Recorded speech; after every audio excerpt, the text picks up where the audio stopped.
Tunashukuru Mungu kwa kupata nafasi ya kuhudhuria kikao hiki ambayo nilikuwa chair wa planning committee.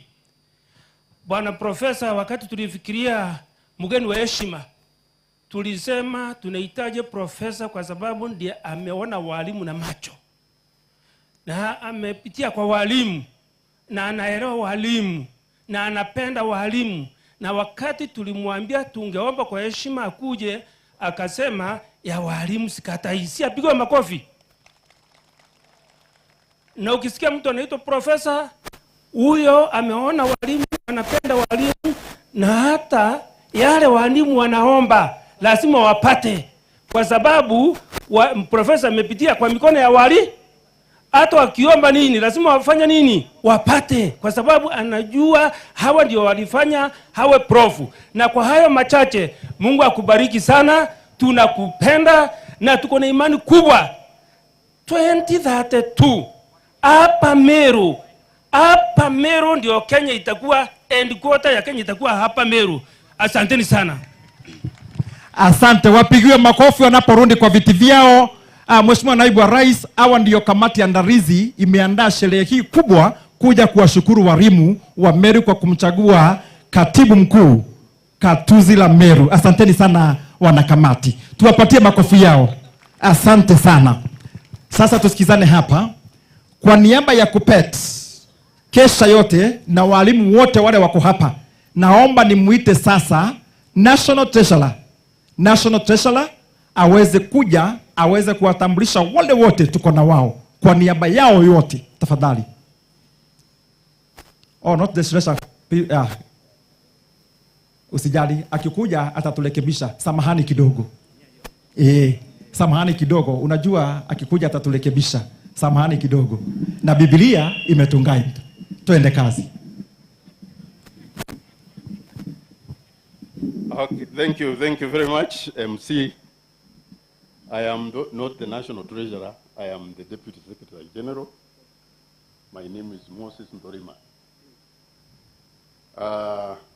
The guest of honor today, Bwana Muthomi Njera, our chief guest, the Deputy President, His Excellency Kindiki, who is also our son, who also comes from here. The Governor of Meru, Brother Ndoidingia,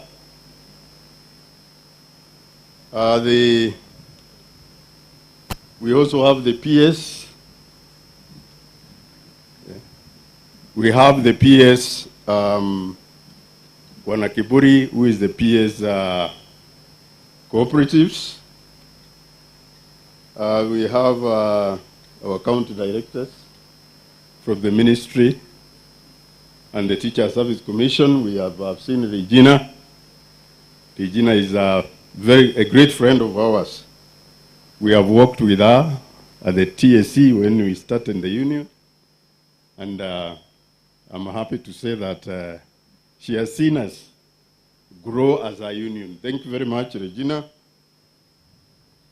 Then we have the Kesha. Kesha leadership is here also, led by Mr. Karani. I have observed all the protocols. KUPPET power. Power. Walimu woye. Woye. Asante sana. I want to take cognizance of the fact that today is a great day for teachers in Meru. In fact, I can say without fear of contradiction that since I started teaching, I have never seen such a forum. Because when we are at the headquarters there, people think that we are not teachers. I started teaching at Antobeto Kiongo Secondary School, my first appointment. Then I came back from Antobeto Kiongo. I taught at Abodogochi Boys, and then I also taught at Nkando Boys my last station before I went for a brief at the Kupet office in Meru. I served as the secretary of Meru for one term. Then I gave the mantle to my brother who is here also, Bwana Mbijewe. Where is Mbijewe? Julius Mbijewe, now the ambassador at the Vatican. This is the guy. I left about 300 members. By the time that he was leaving, there were about 4,000 members in the union. So I want to appreciate you, Bwana Mbijewe, for the journey you have taken this union. I want also to mention some of the leaders who have seen the union movement in Kenya move. One of them is Ndoro the Modoni, who represents the union in parliament. And I would like to thank the president for finding it prudent to nominate Sister Modoni to parliament, because we rely on her, particularly when we have issues dealing with the parliament. Modoni, if you have something that you want from the teachers, kindly ask, because you are one of them. Before I go to raise issues, when I MC that, these are teachers' functions, so we shall speak as teachers, and we shall rejoice and enjoy the function. We have a number of branches that have graced this occasion from all over the country. And when I mention them, please stand and wave.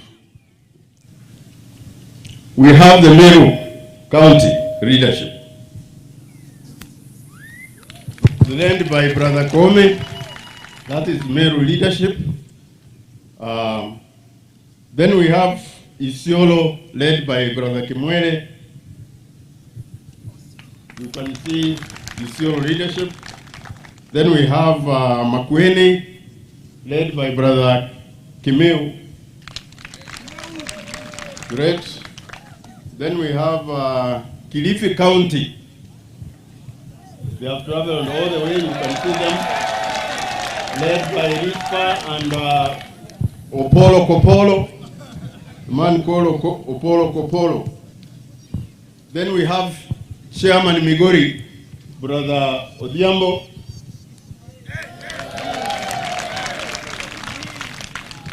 Then we have the team of the Rakanidi, led by James Jevio. That is the Rakanidi. Then you have Gender Tanariva. Tanariva all the way. Then we do have Taita Taveta. You can see the whole country is here, His Excellency. Then we have Laikipia branch. Laikipia branch, you can see they are here in numbers. Then we have Machakos, led by Yvonne Musioka. That is the only leading ES in Kenya. Then we have also Marisabit, led by Sarah. We have ES Embu, Wanakarora, who is also the national trustee, the first national trustee. You have seen them. And then we have finally the KNUT brothers, led by Mr. Myungi. Mr. Myungi.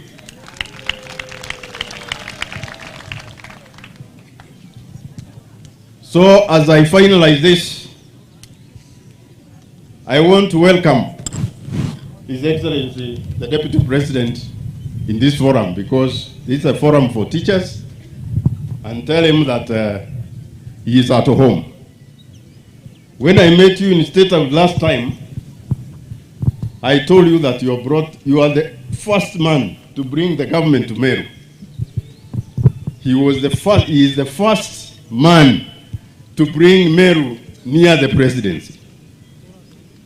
Why are you not clapping this? And that is why I want to say that Mumero ugire ndamwerume itutujairwandi. Kithure Kindiki ni ndamwerume. And I want to repeat here what Meru said, that gutenyu menjega tigenturume. Nontunturume ni eri kinyanya, keka adima wa maguta, na ikari wa nkanyanko. Yes. Ameru wako menjega. We want to say that we shall not leave you. We want to walk with you. This journey that we have begun with you. I watch you when you interact with the society. You're very humble, and I want to say, you are notoriously honest. You're very humble, and the Kenyans can see the leadership in you. So I want to say that when you look at him talk, do you see a future president? It is from this community. Otherwise, teachers, being the torch bearers of the communities, guide the communities to answer our direction, because politics is about interest. It is not anything else. It is about interest. Yes. And where your interests are served, die there. Because in the final analysis, you are going to get what you want. Asante. Now I want to raise issues. Your Excellency, we have discussed these issues in very many forums. One of them is the SHA. We have met the minister several times, and we think that SHA can do better. SHA can do better because teachers need to access the best hospitals in the country, because we pay for SHA. We lost allowances. We are now losing our salaries to SHA. Can we do better? Carry this message that we are not exactly very happy with the way we are being handled.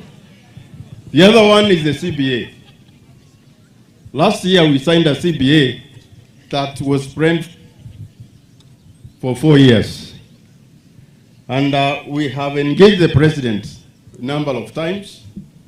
This is only a reminder that for teachers, it will be 2-term, 1 phase.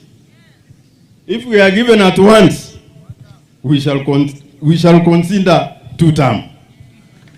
This is what I want to say. Let the president give us 1 phase, then we engage in 1 term. In 2 terms, sorry. We also signed a memorandum about the housing scheme. And the president himself gave us 20% as teachers. I don't think any of the teachers here have gotten a house. So we are looking for those houses which we have paid for dearly. Then the other one is about the autonomy of JSS. The autonomy of JSS has bogged the education system, and particularly CBE, down. There is no way a high school teacher will be in the hands of a primary school teacher. That is against meritocracy, and the meritocracy is provided for under our constitution as one of the rights that people should enjoy. So we are asking for autonomy for these teachers because they are suffering. When they left universities, they had legitimate expectations. They will be teaching in high schools, yes, among their counterparts and peers.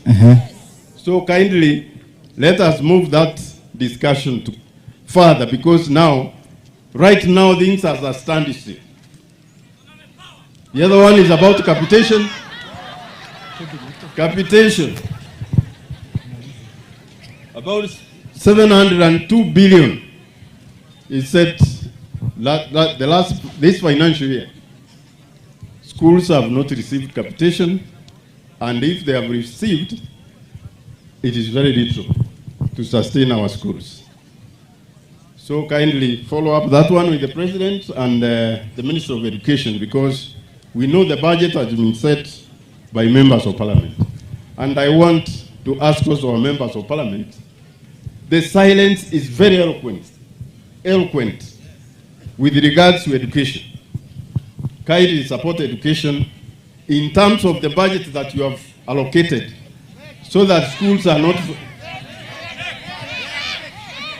Sorry. The other one is that there is no budget up to now for NEC to pay teachers who marked last year. We have not seen any budget anywhere, so we are asking you to follow up on these ones.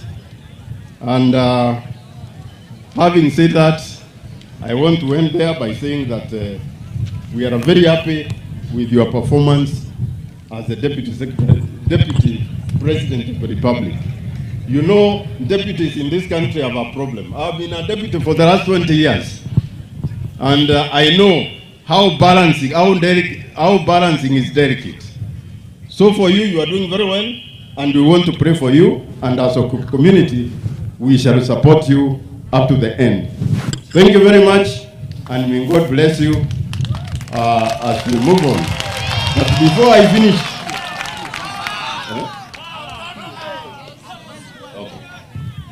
I have not said anything about Njira, isn't it? Yeah? I relax. Sorry. Tumekubaliana msijali. So I want to say this. I thank the teachers of Meru for electing the team that is in the office today, led by Njira and Koome. This team is one of the best ever. And I believe these people are going to give you services that you deserve, but also say that Njira is one of the leaders as a union we are watching. And I exit because you can see my time is ending in time to leave the union. I'm not appointing anybody, but kindly consider supporting him. Because if this team of Meru did not tell the rest of the world that Ndorima is ours, I would have been opposed. I was not opposed. I went unopposed. Courtesy of Meru team. That is what I wanted to say. And may God bless you. Let us be together. Corporate power.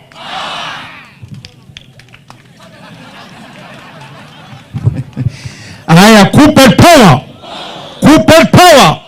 Ni ya walimu, sio ya walimu? Ni walimu wako ama sio walimu? Walimu wako? Walimu wako? Amesikia. Asante. Thank you very much. And now without much ado, naomba sasa mnikubalie kwa ruhusa yako Mheshimiwa Naibu wa Rais. Kwa ruhusa yako Mheshimiwa Naibu wa Rais, naomba sasa unikubalie niweze kumkaribisha, na huyu tunamkaribisha kwa kishindo. Ama namna gani walimu? Kidogo, walimu wote tusimame. Walimu wote tusimame. Walimu wote tusimame. Walimu wote tusimame. Walimu wote tusimame kwa heshima kubwa sasa. Naomba mnikubalie niweze kumkaribisha Katibu Mkuu Gatuzi la Meru Muthomi Njera. Wapi vigelegele ya Muthomi Njera? Wapi makofi na vigelegele ya Muthomi Njera? Igwe! Kofia, kofia, kofia, kofia, kofia, toa kofia. Toa kofia, toa kofia, toa kofia, toa kofia, toa kofia. Toa kofia, toa kofia.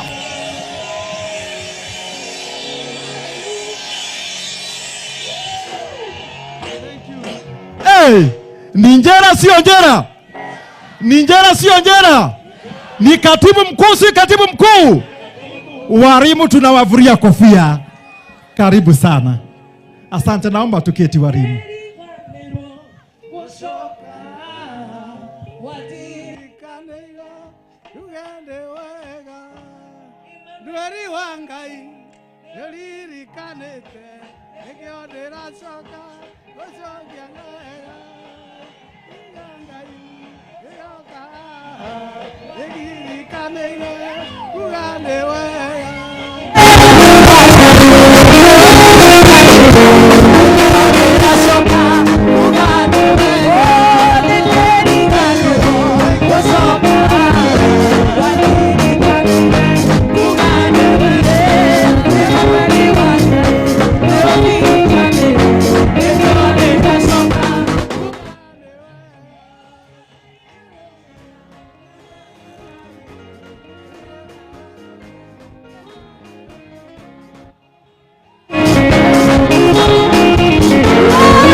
Thank you. Thank you, thank you, thank you, thank you. Thank you, DJ. Thank you, DJ. Thank you, thank you, thank you. Thank you, DJ. Thank you, DJ. Thank you, DJ. Thank you, DJ. Thank you, DJ. Thank you. Thank you, asante sana.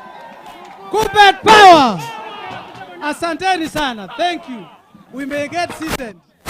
Kuppet power. Kuppet power. Autonomy power. Autonomy power. Kuppet power. Kuppet power. Asanteni sana. Thank you. Thank you very much. We may get seated. Wow, congratulations. Asante sana. Thank you. Teachers, we might get seated. I'm very much humbled. I want to thank God for this day.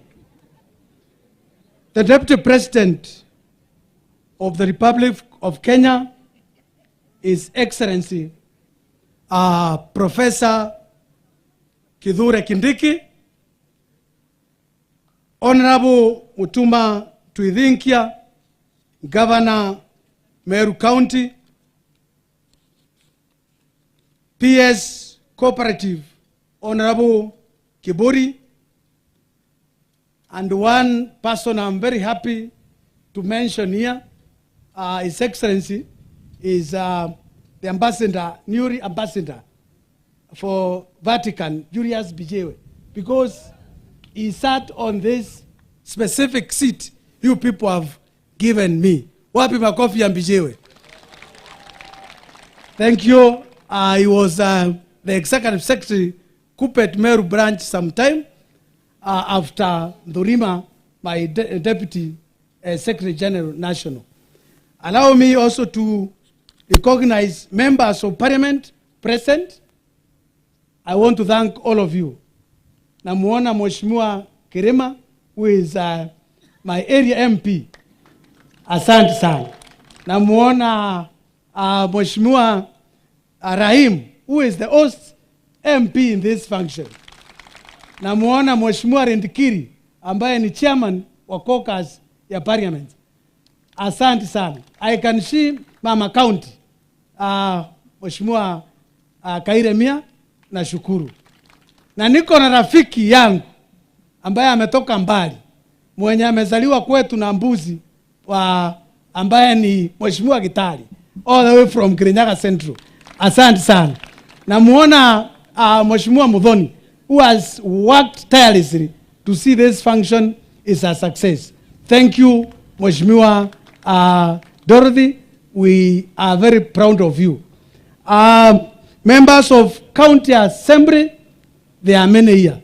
Thank you very much. I've seen Makazi, I've seen Idiri, I've seen many of you. God bless you. Thank you for honoring teachers and coming to this very special occasion. I can see my TSC County Director. Apigue makofi. Huyo apigue makofi mzuri. Unajua hiyo makofi inaweza lipia nyinyi. Nikienda hapo kesho na mkumbusha uliona makofi. Apigiwe ingine. Thank you, Madam Director, and all the sub-county directors who are here. We thank God for you, and thank you for gracing this occasion. Na mwa rafiki yangu Mkombozi, thank you for coming. Asante. Thank you because you are here. I have seen Dr. Rusi. I cannot mention all of you. Asante. Bishop and your team, the service was wonderful. And these teachers have been seriously been blessed. Allow me to also recognize Bwana Marete. Marete huyu His Excellency ni mkubwa ya chama yako ile ya UDA, na tunasema asante because you came, you are able to mobilize, and I thank God for you. God bless you, Bwana Marete, for coming. Having looked at the protocol, Mheshimiwa Rais,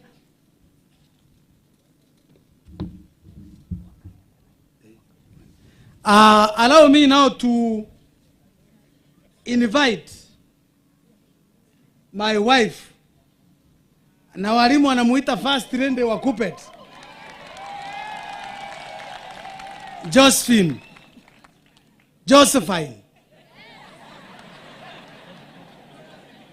Wapi makofi ya Josephine?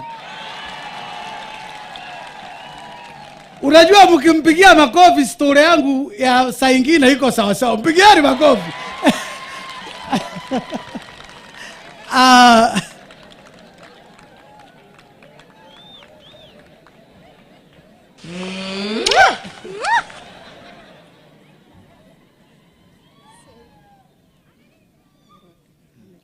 So maybe I will allow her to greet the teachers of Meru, the leaders who have graced our occasion, and then I will briefly make brief remarks.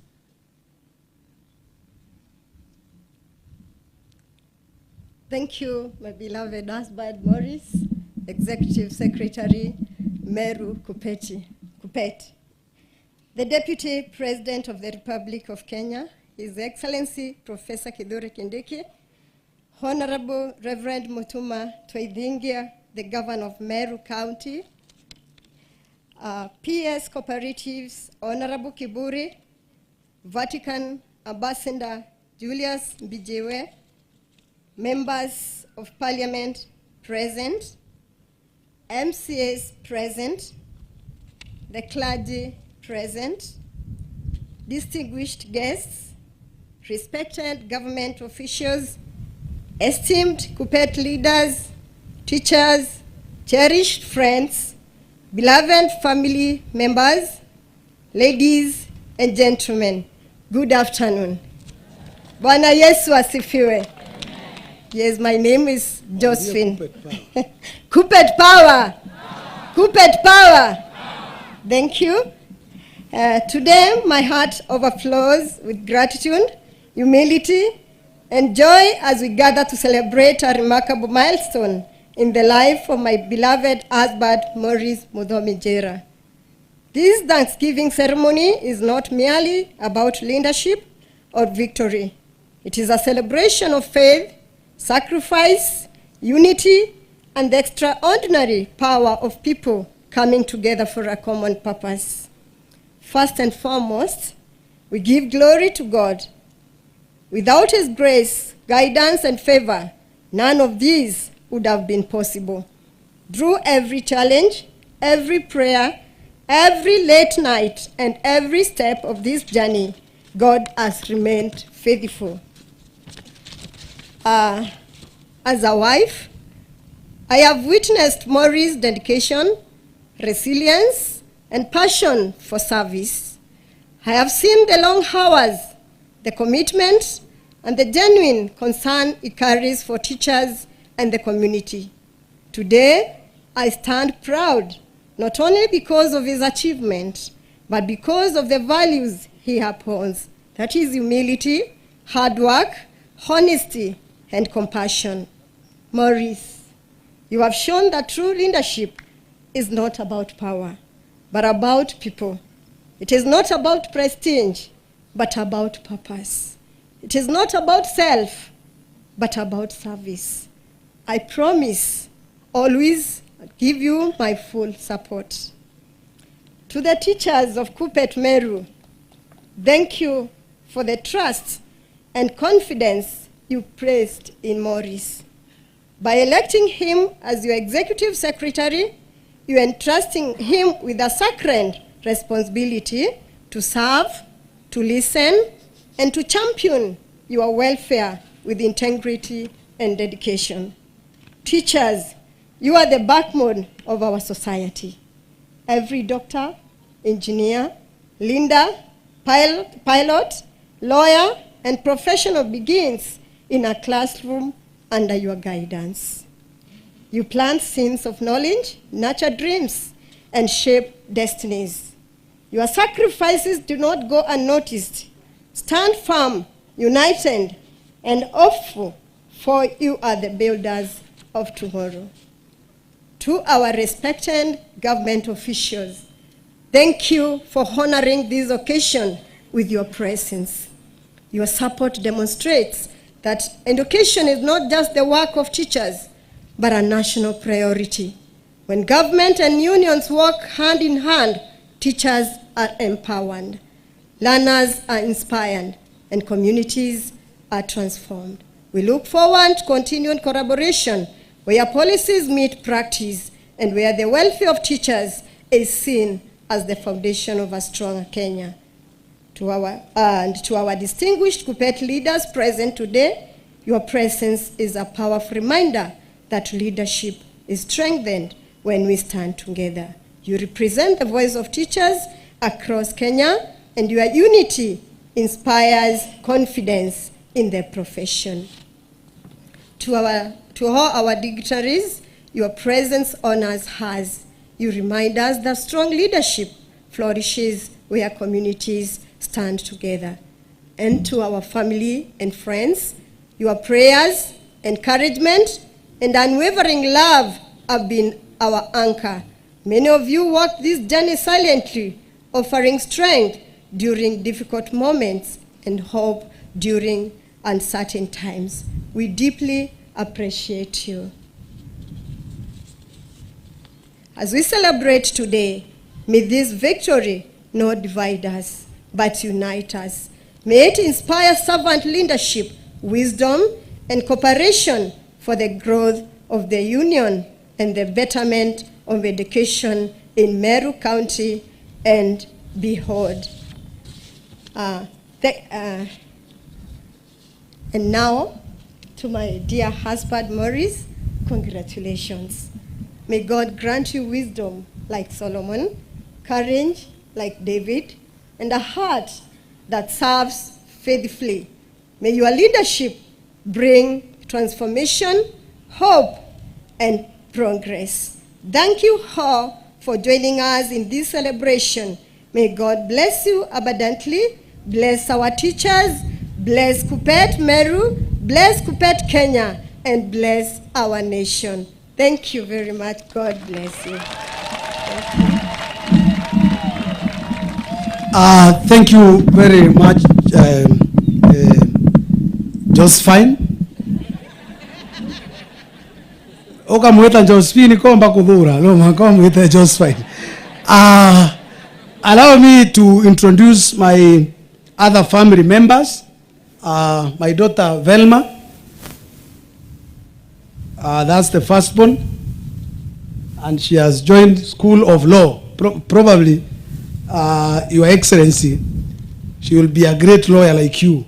Representing cases even at the International Criminal Court and other areas.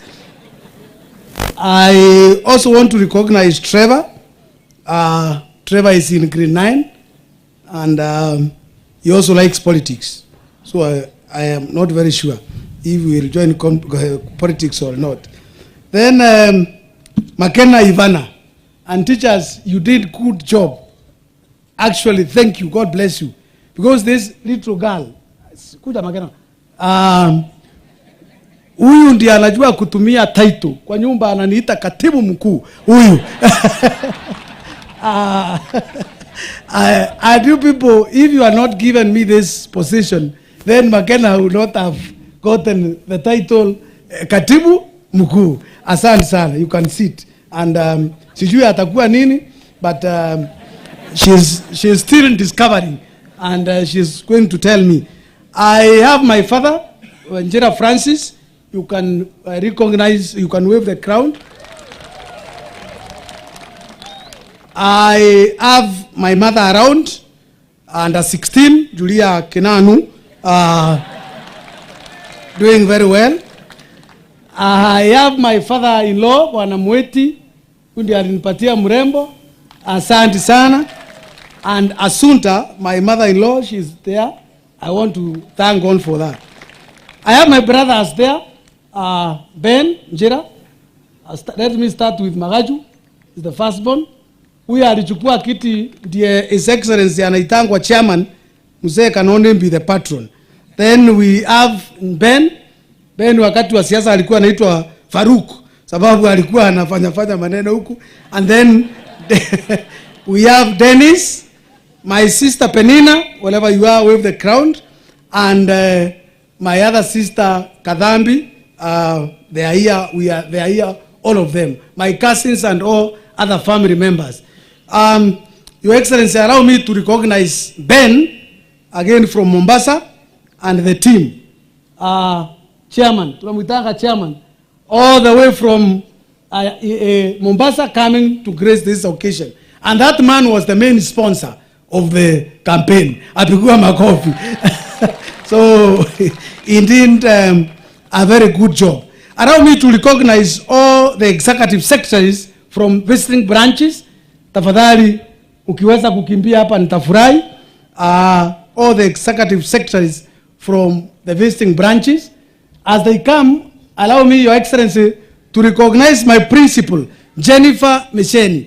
Ako wapi tafadhali? Jennifer Mesheni apigue makofi. Wapi makofi ya Jennifer Mesheni? Wakati mulikuwa munaona nakuja kutembea, ruhusa ilikuwa kwa huyo madam and the whole Rurama fraternity. Your Excellency, these executive secretaries from various branches, and just say your name, please, only. Yes. Bwana Yesu asifiwe. Bwana Yesu asifiwe tena. Majina ni Yvonne Musyoka, katibu wa tawi la Machakos. Muyaseo. Asante sana. All the protocols observed. I'm Galgalo, Executive Secretary, Marsabit County. I aligned on the already established protocols. My name is Karura J.N., Executive Secretary, Kupet Embu. Mwega. Mwazeo ingi. Majina naitwa Justus Kimeu, katibu wa Kupet Makueni. Asante sana. Hello, my name is Kimwere Moses, Executive Secretary Isiolo. Hello. Kupet Power, J.B. James, katibu mkuu, Tharaka Nithi County. Asante. My name is Kevin Odhiambo, representing the Executive Secretary, Henry Otunga, Migori. But I want to tell Your Excellency, all the way from Migori to Meru. Sisi huko Migori tumeadopt 2 term, and that is what is happening. Asanteni sana. Haya, Kupet Power. Mopolo Zakaria Kupolo, the Assistant Executive Secretary, Kupet Kilifi, representing the Executive Secretary for Kilifi, Bwana Tobias Baraka.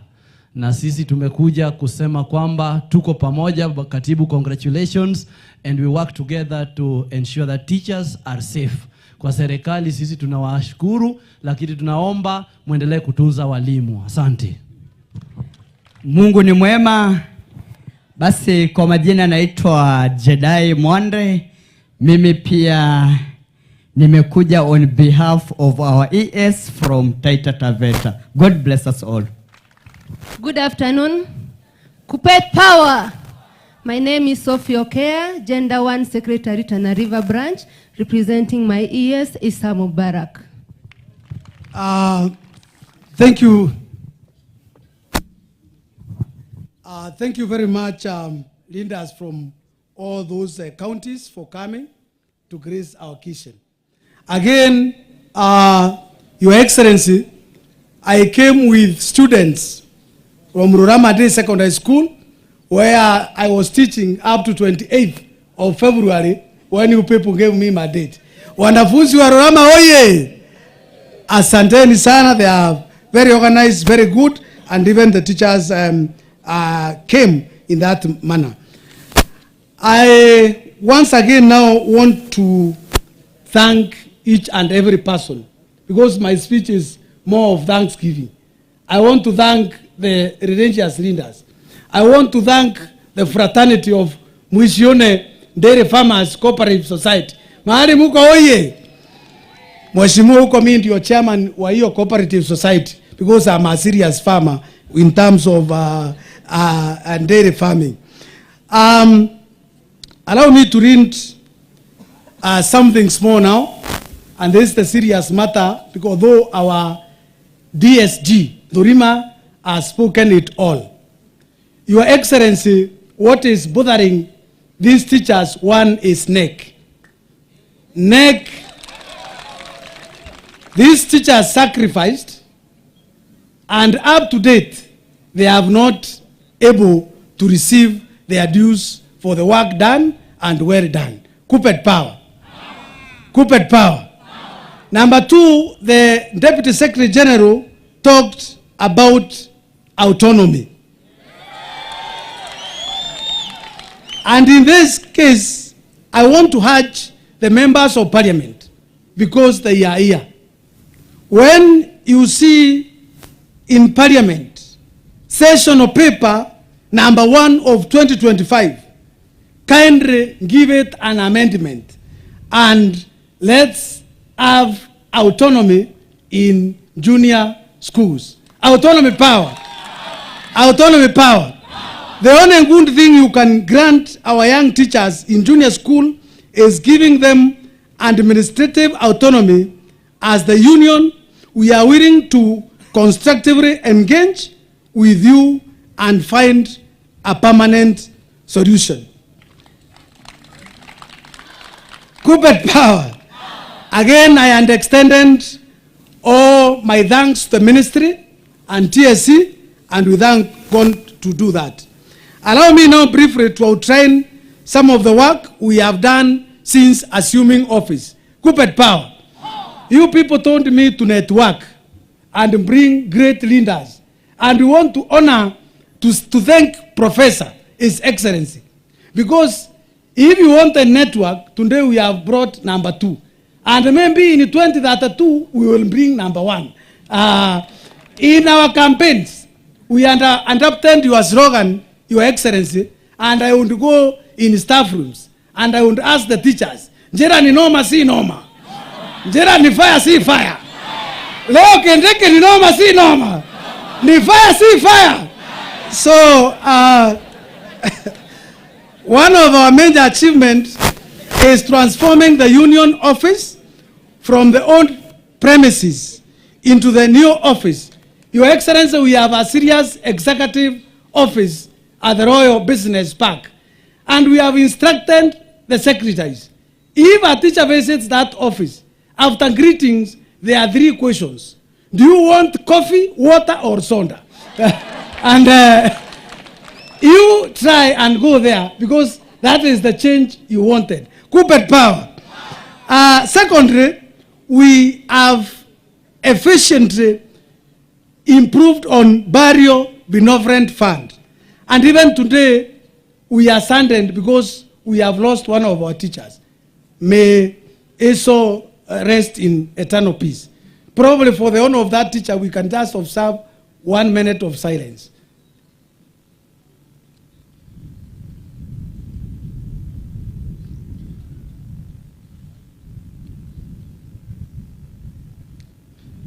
Thank you. Your Excellency, this thing, before we took over, would take many days. But as the new office, only 72 hours, and we disperse that kind of kitty.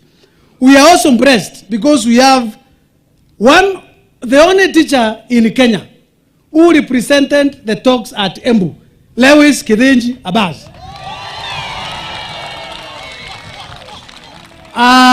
We mandated him to go, and the first stage of career progression guidelines CPG review, he represented the voice and concerns of Kupet Meru branch, and we are promised in our campaigns.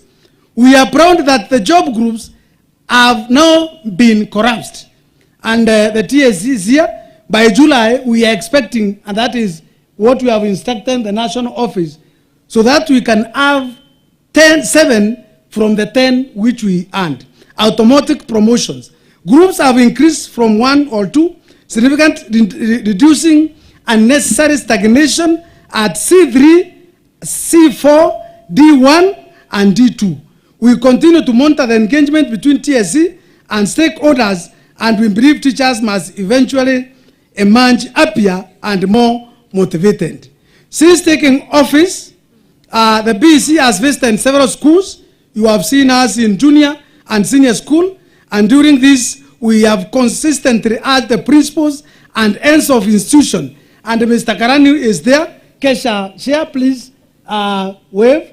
Thank you. We are seriously engaging with them so that the well-being of teachers can be taken as. We have told them, just as teachers are expected to show empathy to learners facing challenges in school, school administrators must also appreciate that teachers are human beings facing real hand-to-hand struggles.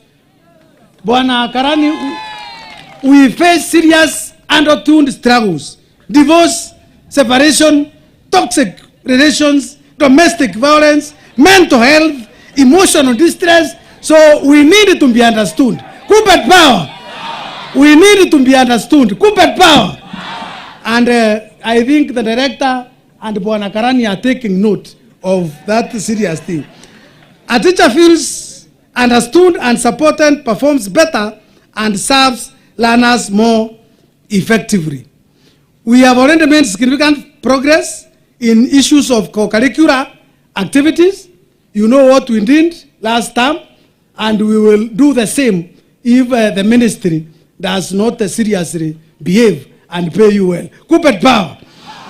On pipeline, we are currently working on establishing a modern website that will ensure seamless service delivery. Through this platform, teachers will be able to report cases online, track progress instantly, and receive prompt communication from the branch. I'm proud to announce that this website will be developed by our own teachers. So far, 4 teachers have already submitted their bids.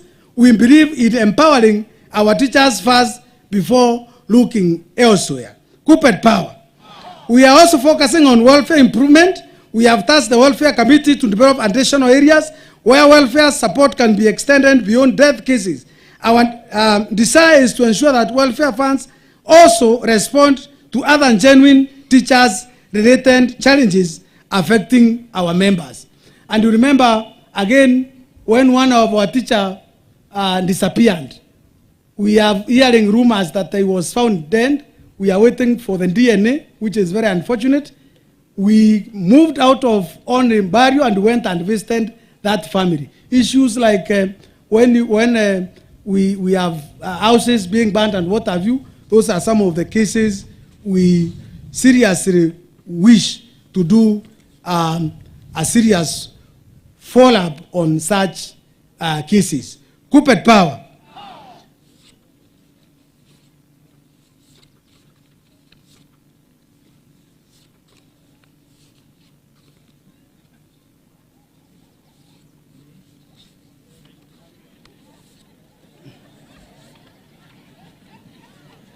Kupet Power.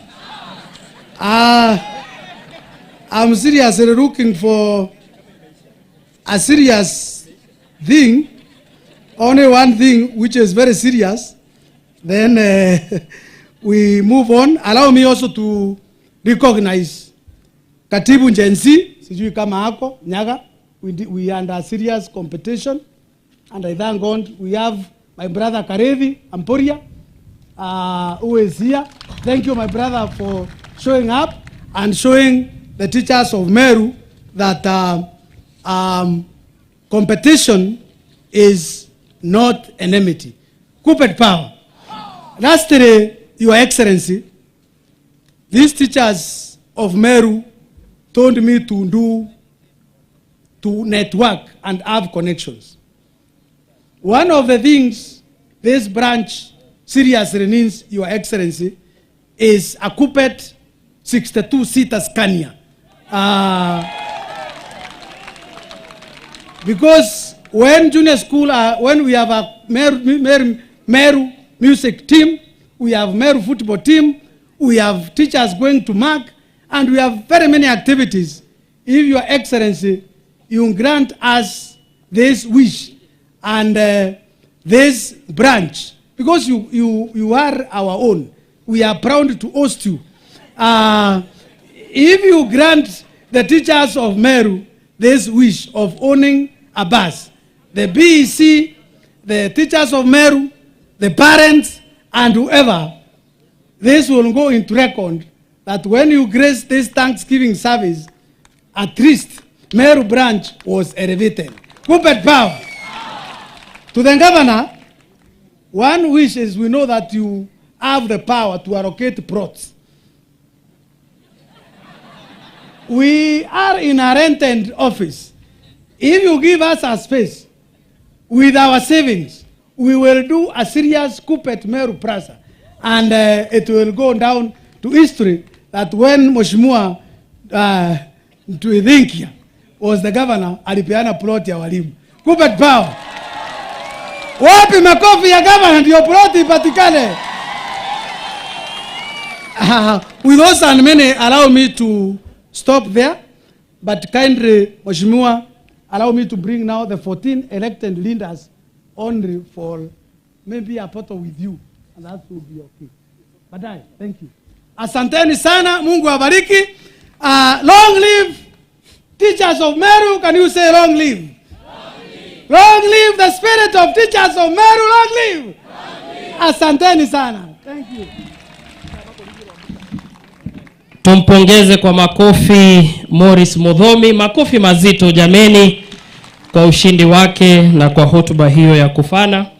Mheshimiwa Naibu wa Rais wa Jamhuri ya Kenya, Profesa Kithure Kindiki, Katibu Mkuu katika idara ya vyama vya ushirika, Bwana Patrick Kilemi, Gavana wa Jimbo la Meru, Mheshimiwa Mchungaji Isaac Mutuma, Mheshimiwa wajumbe wa Bunge la Kitaifa, waliopo wakiongozwa na mjumbe wa eneo hili Mheshimiwa Rahim Dawood, mwenyeji wetu wa sherehe hii ya shukrani Bwana Njera Mudhomi, waheshimiwa wa Bunge la County, mashirika ya vyama vya walimu, viongozi wa kidini, kanisa, walimu kwa ujumla wao, wageni waalikwa, mabibi na mabwana. Mheshimiwa Naibu wa Rais, kwa ruhusa yako sasa naomba unikubalie nimwalike mjumbe wa eneo hili Mheshimiwa Rahim Dawood achukue ratba aweze kuendelea. Tumpigie makofi sana Mheshimiwa. Karibu sana.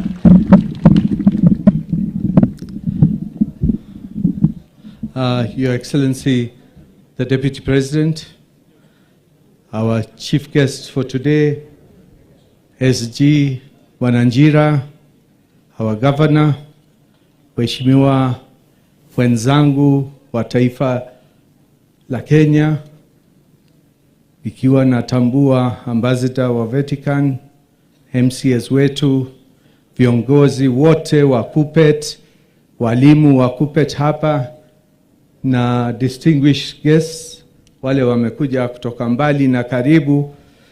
Bwana asifiwe. Ningependa kualika wajumbe wenzangu, lakini wakiwa wanakuja, ningeomba kwamba wale MCAs wako hapa waweze kusimama na watusalimie wakiwa mahali wako. Tafadhali Mheshimiwa Makasi, Mheshimiwa Mbiuki, Minority Leader, tafadhali. Asante sana, wasalimieni, makofi tafadhali. Ningeomba waheshimiwa wote wakuja tafadhali, wote pamoja. Mheshimiwa Kirema, Mheshimiwa Kailemia, Mheshimiwa Mudhoni, Mheshimiwa Rindikiri, tafadhali. Na itifaki zote zimezingatiwa, so ningeomba all protocols observed ndio tuweze kuendelea mbele. Asante. Karibu. Asanti Mheshimiwa Raim kwa kunipatia nafasi hii nikiwa wa kwanza. Nimesikia leo greetings simepinduka. Your Excellency, our Deputy President, Your Excellency the Governor of Meru, Your Excellency the Vatican Ambassador, wakubwa wote wa mambo ya elimu, all protocols observed. Kupet power. Najua leo greetings simepinduka. Kupet power. Hata sijui hiyo tutaitumia wapi tena, lakini leo ni namna hiyo. Bwana Yesu asifiwe. Yangu ni machache tu kwa kusema nimefurahia vile Meru hiko, sababu mchana wa leo the great nation of Meru all the way from those to Tonyeri is meeting here to celebrate the success of the elections of Kupet. And what you showed us at the time of the election is something to be enumerated by each and every one of us. Ati kupigana kwa kura si uadui, mambo huwa sawa sawa. Kwa hivyo kama nchi mzima ingesoma vile walimu wamefanya hapa Meru leo, kusema kweli tungeenda mbali sana, na hata tungekuwa tukidharauliana ama tukitukana kwa mikutano ya siasa. Yale yote mmesema tufanye mbunge, tutafanya kulingana na hiyo session paper imesemekana. Na ningependa kusema kwamba hiyo occasion ya leo ingekuwa kwangu ni vile hii institution iko hapa. Lahim is the host on the ground, but I'm the host of the people. These are my people from the constituency. Thank you very much. By the way, even we differed about it, who is to be the host. Thank you very much. Asante. Mheshimiwa Kailemia. Thank you very much. Thank you, His Excellency, the Deputy President of the Republic of Kenya, and all protocols observed. This day is a great day for me that the Lord has made, so that we rejoice and be glad in it. I'm happy that my friend Mudhomi won the seat of the executive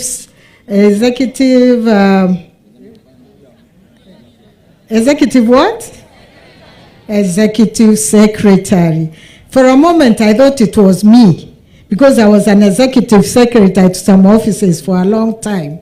However, today is a great day, and in the interest of time, I just want to say congratulations to my friend, Executive Secretary, Mr. Mudhomi Njera, and of course the family. And I'm here to thank the teachers too. As the woman rep of Meru, you have been very supportive. I just want to thank you. As we endeavor to educate our children, I've come to you and I've told, don't chase away these children, and you have done so. So thank you very much. So I don't have to say much more. I'm a teacher. I taught at Gekomene Secondary School when it was Gekomene Arambe some years back. But now, as you can see, I changed career, and I want your support. Thank you, and God bless you. Thank you, Mama County. Mheshimiwa Gitari kutoka Kirinyaga Central. Mpigeni makofi tafadhali. Ametoka mbali. Thank you.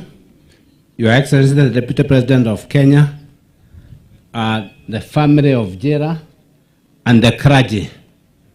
I know, Your Excellency, you are ordering how I'm here. Your Excellency, the Jera family, I belong to the Jera family. And you know, I come from a county that is so special because our county has a city within it. And that city in the county, I've seen my brother Mukobosi, the owner of Nice City. Nice City is in Kirinyaga County. Mukombosi, huyo ndio mwenye Nice City mahali mnapitanga. To the teachers, I want to assure you, nimesikiza maneno yenu, and because of the good thing of giving my brother Morris that honor, I want to assure you, I'll be on the forefront looking at the sessional paper 1 of 2025, and we cause that amendment because I also don't believe how a high school teacher should be under a primary school head teacher. Asante, mpigeni makofi. Karibu, huyu ndio next governor wa Kirinyaga.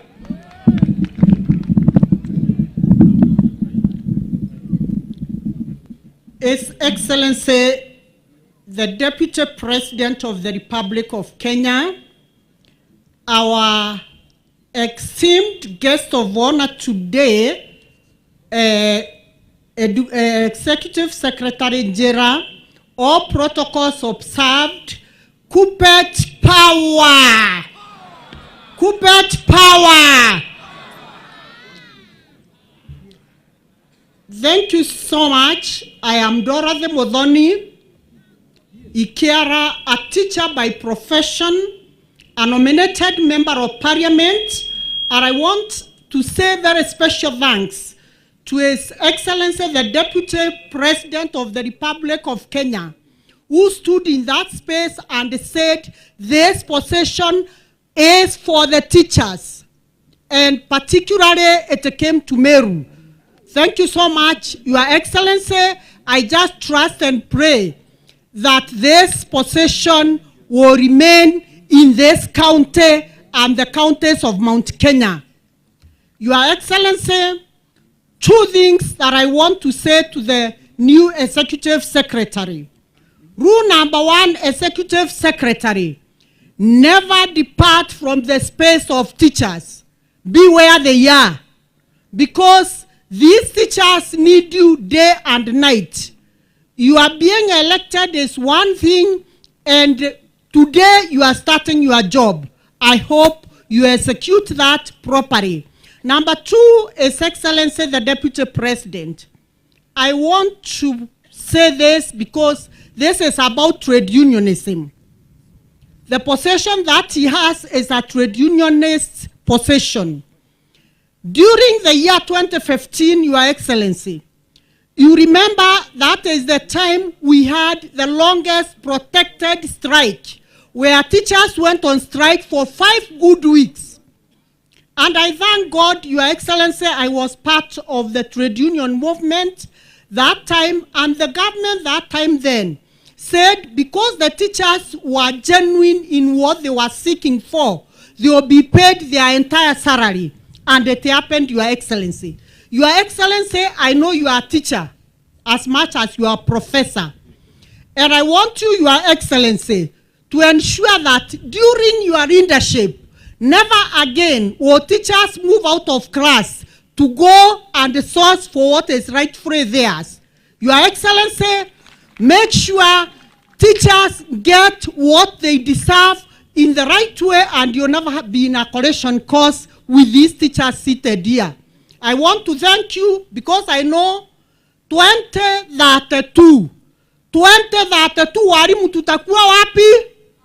Tutakuwa wapi?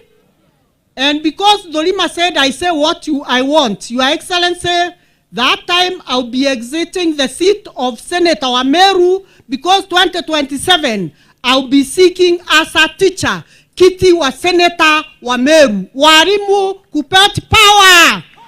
Kupet power! Thank you very much. Asante, asante. Wacha nimkaribishe Mheshimiwa Mbijewe. Mheshimiwa Mbijewe, our ambassador, the newest ambassador in Kenya. Karibu Mheshimiwa. Thank you.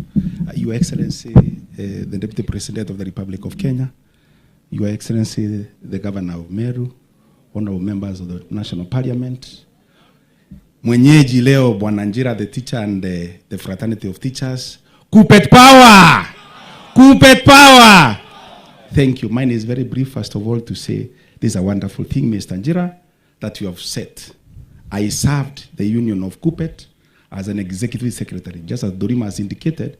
Then there were 400 members. I sacrificed and went out there, Your Excellency, without salary for 4 months, but then got members to the union. And we came up to 4,000. I think then we were the fourth biggest branch in Kenya. And the union actually thanked us by coming, the whole board, to Meru when I was launching my ministry in politics. But I don't want to go to that direction. I just want to say this. Mr. Njira, what you have done has never been done. I must admit that. This is wonderful.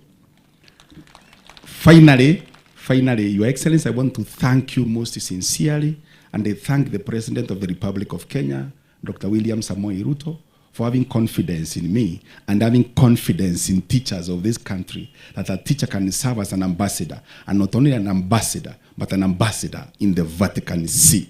Thank you so much. Thank you, Your Excellency the Governor. Thank you, members of Parliament, for supporting. Asanteni sana. Thank you. Asante, mpigeni makofi. Mheshimiwa Kindiki aongee yake na ya speaker wetu Wetangula.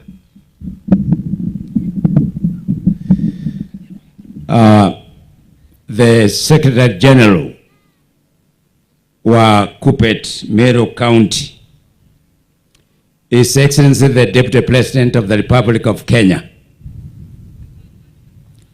teachers and guests, amjambo. Bwana Yesu asifiwe. Njira ni fire ama si fire? Njira ni fire ama si fire? Hebu semeni kwa upole na utaratibu wa mwalimu mpaka Deputy President asikie. Njira ni fire ama si fire? Njira ni noma si noma? Sasa the original noma kwa area. Hata tukisema DP ni power ni zipa tisini sawa. Mimi nimefika, nitaongea kwa Kiswahili, sio kwamba sielewi Kiingereza. Nimesoma sana, lakini tuko na akina mama hapa na watu wengine wanachanganyikiwa na vocabulary nyingi mnaingiza hapo kwa sentensi. Mimi nakubaliana kabisa na uongozi wa ndugu yangu Morris. Morris alifika kwangu pale nyumbani Timau, na nikamuuliza swali moja, kwa sababu safari ilikuwa itafute makanga kwa hiyo gari. Mimi nilikuwa kuja kunitafuta kama makanga wake. Akakuja, nikamuuliza swali moja, kwa hili gari ni kitu kipi asa kinakufanya wewe utafute hiki kiti? Gerald niambia kitu ambayo sikutarajia ataniambia. Akaniambia lazima elimu iinuke Meru. Sasa huyu mtu ni union na anasema elimu lazima iinuke Meru. Ya pili nikamuuliza, kwa hivyo unataka nini? Akaniambia mambo ya walimu ni muhimu sana, kwa sababu kati ya kuongeza performance ya mashule lazima kuwe na walimu, na walimu ambao maisha yao, ufea yao iko juu. Nikamwambia nimeingia kama makanga wake. Walimu, Your Excellency, ni watu muhimu na sitaki kurudia hiyo. Lakini pia SG alisahau kutaja mawili matatu ambayo ni muhimu sana. Kwanza, pension payment of the retired teachers. They are part of still. We want to have a guarantee that when a teacher is exiting, analipwa pension yake in good and good time. Mambo ya pili, mambo ya security ya our teachers ni muhimu sana. Kwa hivyo kama serikali lazima tutaongeza mambo, tuongee mambo ya security mno sana katika the northern grazing zone. Na vile vile walimu wetu ambao wanafanya kazi kaunti zingine mno sana hasa northeastern. Kwa sababu walimu wa kaunti hii wako huko and we need to guarantee them our security. Vile vile Your Excellency, ukiwa hapa kuna mjadala pale mbungeni kwa sababu hao walimu wanafanya kazi katika environment ambayo ni kafu. So hii issue of hardship katika gatuzi letu la Meru hapa liangaliwe sana pale na serikali. Na nikimalizia niseme teachers want a good work environment. And I want to say that our government is trying to do everything possible to ensure that the work environment in various schools is conducive. I know His Excellency is going to talk about the issue of housing. I am speaking here as the chair of housing. I have heard, and there's something that we are trying to curb, because you had a meeting with His Excellency the President at the State House on the matters of housing. So it is under consideration, and I know, I have believed His Excellency the Deputy President, he is going to make a comment on that. Finally, teachers, you had invited the Speaker of the National Assembly, Dr. Moses Masika Wetangula. He has given me a very big speech, but now I can't lead a speech when His Excellency the Deputy President is here. So I'll ask that I present this speech to the Secretary General. But similarly, I'll bring it there, no problem. But similarly, the Speaker of the National Assembly is very keen on matters of teachers, and he has given a commitment that whenever matters of teachers, and specifically the teachers of Kupet, that will be brought before the House of Parliament, he is going to give us a first priority. So I want to thank Bwanangela. Thank you very much, my brother. Asante sana for your commitment to serve. Thank you very much. Like you know I'm your boss. I'm senior. Okay, senior. So let me add there. We have our own fight with Laim. Let me head there and tell you, teachers, we love you. I have so many brothers. I have 3 brothers of mine who are teachers and my sisters. So Lily, you are special people to us. From the constituency, the great constituency of Bori, I will call for a meeting with the teachers through my brother, and we will discuss our matters of in-house. I love you, good people. Thank you very much for being good people of this country. Asanteni sana. Pigeni makofi. Karibu Mheshimiwa PS. Your Excellency, the Deputy President of the Republic of Kenya, allow me to stand by the protocols already stated. But first, let me congratulate this Morris Mudhomi Njira. Your Excellency, huyu mtu anaitwa Morris Mudhomi Njira ena njira. Na njira ikino kuona alimuba 7,000 members of Kupet. Wamesema huyu Mudhomi ni fire. Simekubali yeye ni kiongozi wenu. Sisi tunaomba mtukubalie tufanye huyu Mudhomi rafiki yetu. Hii njia amepata atuonyeshe. Because Your Excellency, these teachers, they define the opinions in the village. Ile hawa walimu hapa ni viongozi. Hawa ndio chairman wa makanisa. Hawa the discussions in the local canteens, hao ndio wanasema watu. Hata ile mambo inasumbua sisi ya Strait of Hormuz, hawa walimu ndio wanaambia watu hiyo vitu inafanyika namna gani. Si ndio? So we appreciate you. I'm a son of a teacher, and I want to thank you for choosing this gentleman to lead us, and to thank the Deputy President for gracing this occasion ya walimu. Let me say, huyu Deputy President wetu, mimi nilisoma kutoka kwa His Excellency the President kwa sababu yeye when he was saving the number of Uhuru Kenyatta alisave akaweka FP. Unajua FP nasema nini? Future President. Mimi hata mimi nilibadilisha yangu vile alichaguliwa nikasema His Excellency Professor na nikaweka hapa FP. Antu betu kirenja kitata kiambi. Antu betu kama eleo muntu atoe opportunity tioneka. We can realize that no more support, no murombera, no muata. Na batu tueni rutha turitenguena katibu wenu. Owe na njero tontonjero Morris Mudhome njera. Turitenguengwe as advocates for the welfare of the teachers. He also helps us to communicate mantu adrikari ati buri arimu bukiritana mantu yange turene na bukiritana antu mantu adrikari ngwe adrikari kurita. Ibu kwa ngota ni roeu turitenguya muna Morris. Na Morris atutethia na the deputy president tu kwa ndele mbere. Ibu ya mno na Murungu wa Budharime. Thank you very much.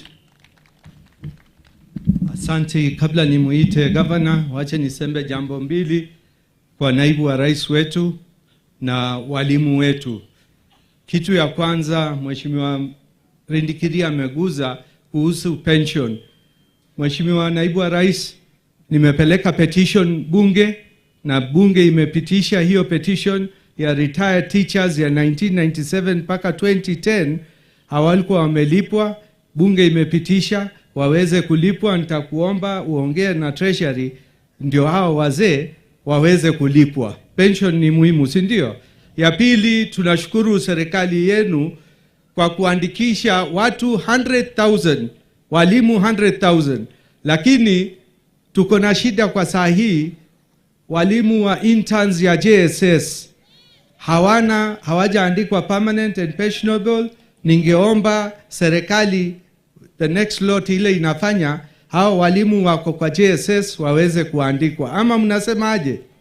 Kuppet power. Sitaongea zaidi ya hiyo, nitamuomba governor wetu akuje alafu aweze kumwelika naibu wa rais wetu. Fire si fire. Fire si fire.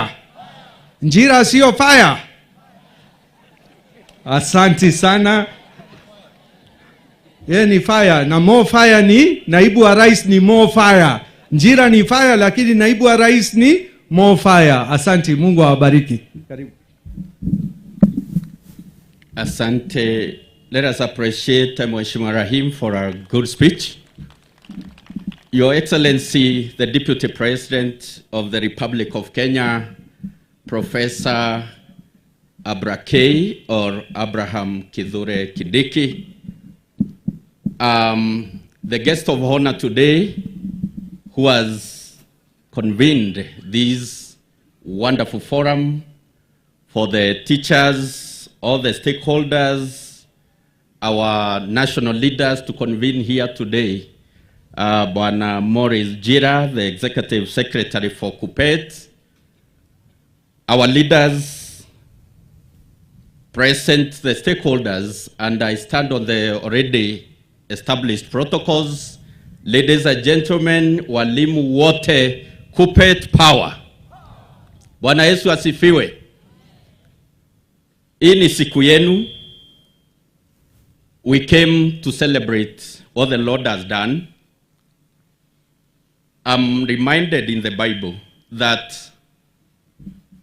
Jesus healed 10 lepers, but only one came back to say thank you to the healer. And as teachers, we've come to say thank you first to the Almighty God for those who got the opportunity to be elected into the office to serve the teachers.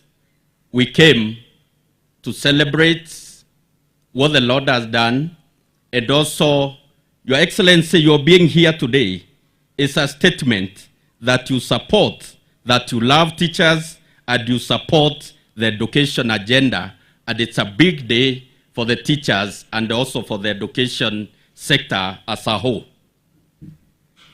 As County Government of Meru, Your Excellency, we also have our part. We have a role. We know education is divided into two parts, There is the part that is undertaken by the national government, and also we have our part as county government, that is the early child education.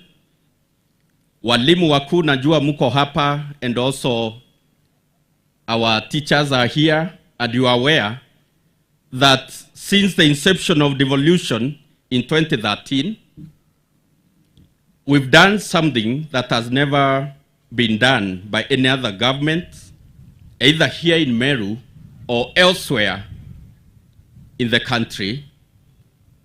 We've done something to ensure that even as we build the foundation of our county, the foundation of education through the teachers who support our young learners, we've implemented the schemes of service for our teachers who mark-timed in the same job group for the period the devolution has been in existence for almost 14 years, 15 years. Now, this is the first county, the county government of Meru, to implement the schemes of service for the early child education in our county. Ladies and gentlemen, let's celebrate our colleagues. Sini walimu wenzetu.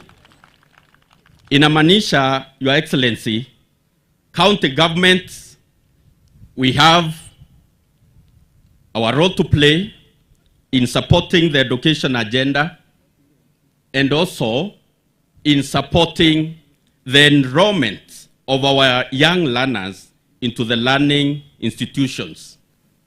Tumepeana uji, we have a feeding program for our learners, na walimu hawa wata bear witness that watoto wandogo, they are having a fortified porridge cup every day in our primary public schools.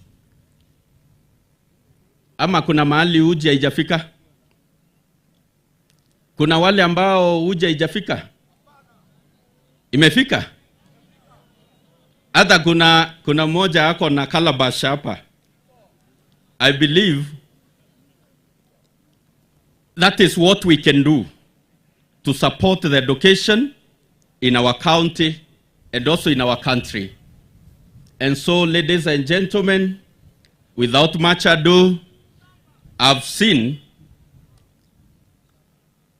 nasikia shamba. The executive secretary amesema ya kwamba mnataka kwanza ni waombe walimu. Mumechagua the best to lead the teachers in this county.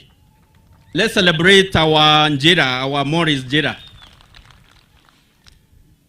Na sasa before tuongee mambo ya shamba, tuongeze huyu Njira power, si ndio? Si unasikia viongozi wanaomba power? Your Excellency, kama kuna nafasi inaweza patikana, and I know there are many opportunities in the national government, I know these teachers would love to see one of them being elevated to serve in other positions up there. Mungependa Njira aongezewe power, akaribie power zaidi ndio awatetee, ama tukae naye hapa? Ni wangapi wangesema bwana Njira aongezewe power? Aongezewe power. Aongezewe power. Aongezewe power. Kunao wanasema akiongezewa power atawaacha.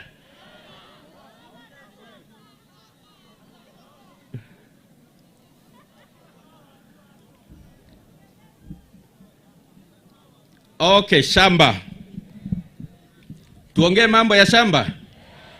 Wangapi wanataka tuongee mambo ya shamba? Asante. You have a very able team that we are going to sit with. Katika ofisi, of course, the public lad, you know the procedure. We must do a public participation because the public land belongs to the public, as it were. So, if we are allocating land to other public utilities or public usage. Why not you Kuppet teachers? Kwa nini si nyinyi? Kwa hivyo, we are going to have a discourse around that so that tuone you are well established kama ofisi na pia muko na mahali ambako you are operating from and without incurring expense ya kukondisha ofisi. Sini sawa sawa? Now, ladies and gentlemen,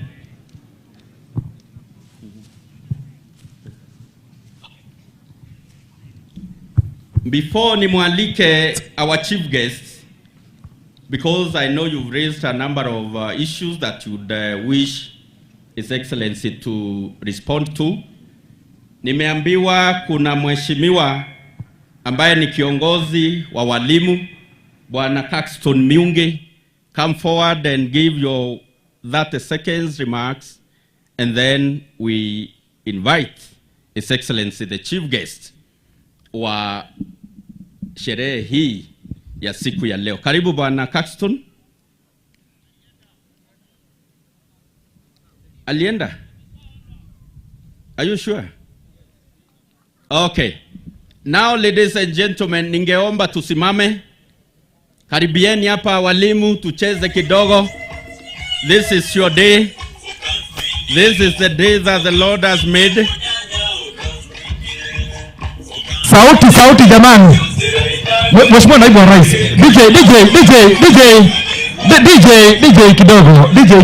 DJ kidogo. Unajua Mheshimiwa Naibu wa Rais ni kijana yetu wa nyumbani. Si ni kweli? Si ni kijana yetu wa nyumbani? Nataka nyerege yetu. Mheshimiwa Naibu wa Rais, wacha tukupange sasa. Tukubali tu tukupange mheshimiwa. Kwaya zote kujeni hapa. Kwaya zote kujeni hapa. Walimu wote kwa heshima na tahadhima kuu. Mgeni mumemharika na amewakaribisha na amemeitika. Si mgeni amekuja? Yes, kwaya zote. Kendela mugweti kwaya ya kuina kieri negeki kwa heshima kuja hapa. Tunawaomba tu. Na wale wengine wote wameketi tusimame sasa. Gavana amewaomba tusimame. Sisi wote tusimame. Sisi wote tusimame. Kwaya ya Baragu ndio umeona. Buri haja? Kwaya ya Nkoboreko? Kwaya ya Kedhiro na Eko? Yes. Buri haja? Alitoa Rorama kujeni. Aya, twende DJ, twende.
Peperusha kofia. Twende chini. Kajerageto.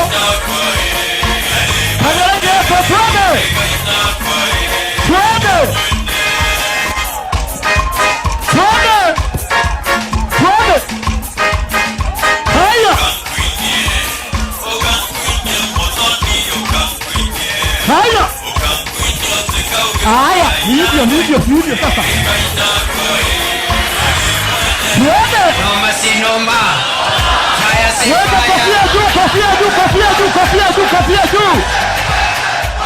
Kofia juu. Haya, asanteni sana. Ekororingaringira rinda kayeto karokemi. Thank you very much. Asante. Hey. Kuppet power. Kupet power.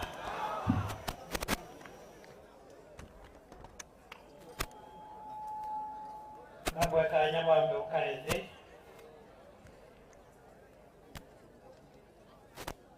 Salala, kumbe walimu wanakuanga active hivi. Asante sana. Dorima ni fire, si fire. Morris Dorima ni fire, si fire. Asante sana. Thank you very much. All protocols observed. Kwanza kabisa, let me take this opportunity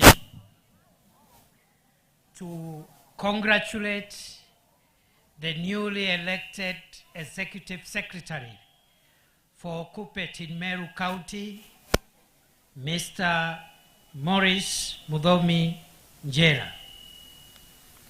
Njera, na kushukuru na via nitambua ofisi ya Kupet ya National ambayo inaongozwa na Mr. Ndorima.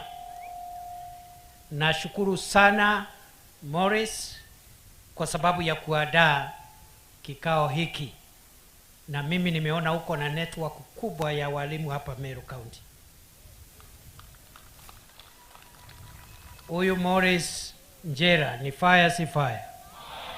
Ni noma, si noma? Anatosha, atoshi? Aendelea, siendelee? Wacha nione salamu ya Morris Njera, Njera, Njera, Njera. Mimi nimekubali wewe Njera, wewe ni fire. Na mimi nitakupatia kazi ingine sasa as the Chief Fire Officer. Wewe ndio utakuwa unapatiana leseni ya wale wako fire. Ukiona mtu anatosha, unampatia fire certificate. Njera ni fire, si fire? So thank you very much, together with your family, for giving thanks to God because of your election as the Executive Secretary of Meru County, Kupet. Unajua, mimi zamani kabla sijaingia siasa nilikuwa profesa kule university. Nilikuwa nafundisha wanasheria. I used to teach lawyers. Na profesa ni mwalimu. Ni mwalimu, profesa ni mwalimu. Shida tu iko kidogo, na sio shida kubwa. Profesa ni mwalimu, lakini ni untrained teacher. That is the only difference. Lakini ni mwalimu. So I am one of you, unless you want to disown me. Si profesa ni mwalimu? Ile tu tunakosa wale ambaye ni maprofesa.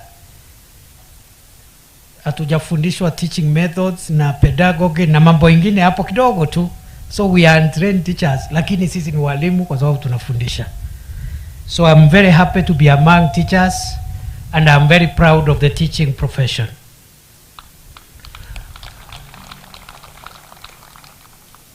Teachers are the only people I know in the whole world who spend most of their time thinking about the children of other people more than they think about their own children. Many people, many adults, many parents, they think more about their own families than about their children. But teachers, 99% of their time, they are thinking about the welfare of the children of other people who have been entrusted into their hands.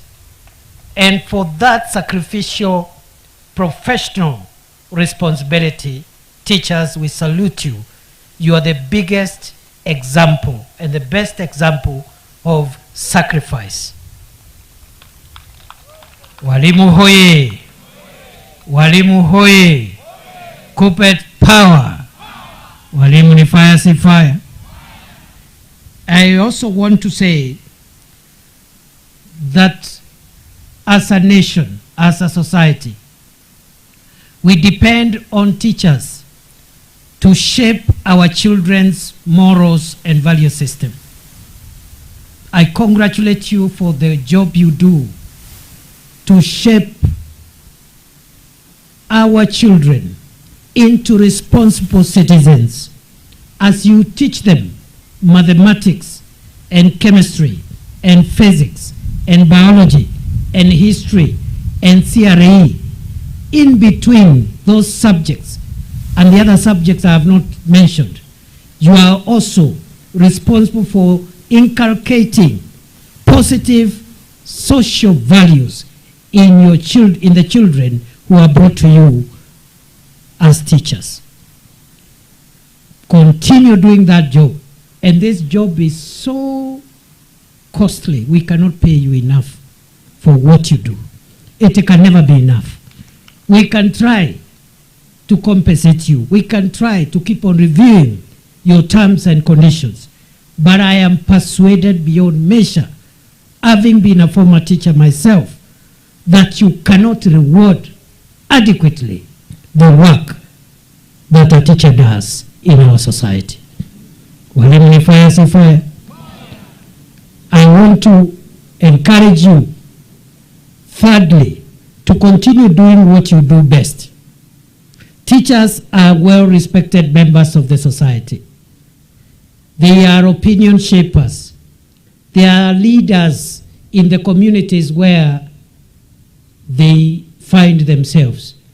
Their views are taken very seriously by the other members of society.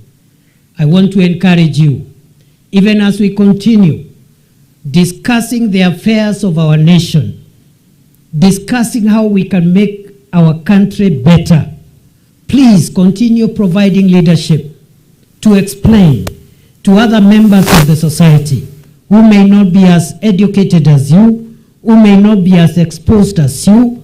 Continue explaining to them so that they can understand the do's and don'ts in our effort to build a united, successful, and prosperous nation. Because if we leave society on its own, it might be impossible for us to identify what our national priorities are, what we need to concentrate on, what we need to avoid, what we need to do for a better country, for better leaders, for better education, better health, better agriculture, better roads. I am saying this because teachers, as shapers of the value system of the youth through their profession of teaching, they are also opinion shapers of general society because they are leaders who have been given by God an opportunity to lead because they are exposed, they are educated, and they know a few things that other members of society do not know. I plead with you not to allow our nation to sink into negative values that can be destructive to our country. Just by way of example, we are a country that seeks to expand our democracy so that we can have a good country governed by the rule of law, where the rights and dignity of every person is respected. And there is a lot of freedom which has been granted by the constitution of our country for every citizen to express themselves on how we should govern our country.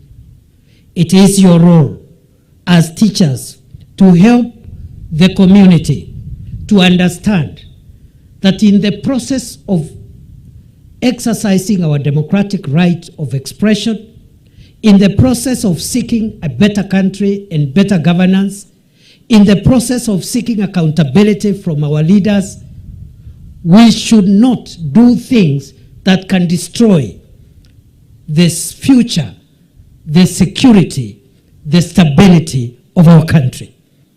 We must do so peacefully. We must not break people's shops.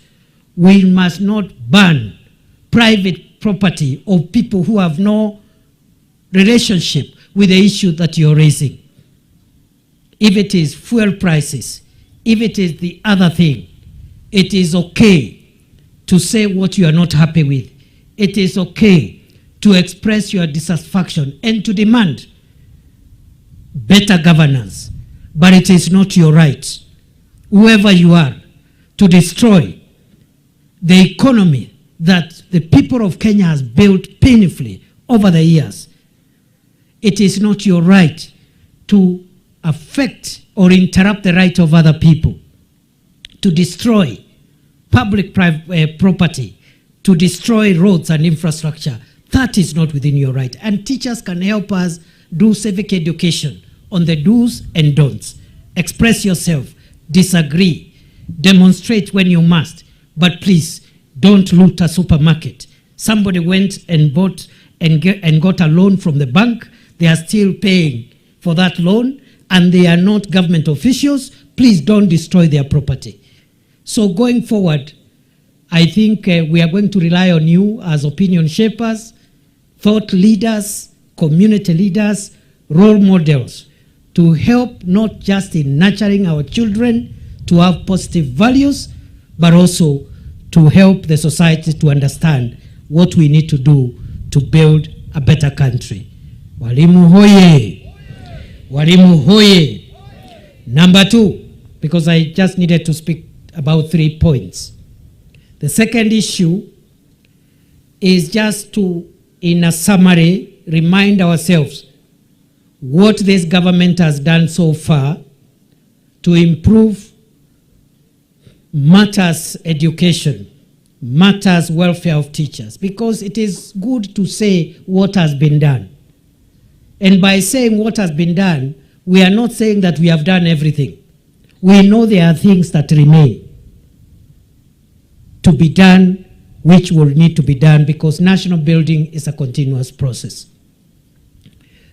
When this government took power in 2022, the first thing President Ruto did within 100 days was to establish a presidential working party on education reforms, which was led by Professor Raphael Munavu, who died a month ago. And that was a team with representation from all shades of opinion, including teachers' unions, student bodies, educationists, and everybody else.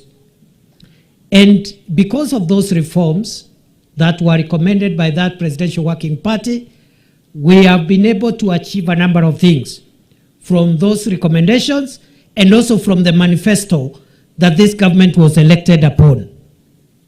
Number 1, if you look at the overall budget for education in Kenya, you people are learned. You can find out what was the ministry or what was the education budget in 2022. It was 500 billion shillings. But we have moved that budget every year upwards. This year, the budget was 702 billion, from 500 billion to 702. Next year, it is going to be 765 billion shillings.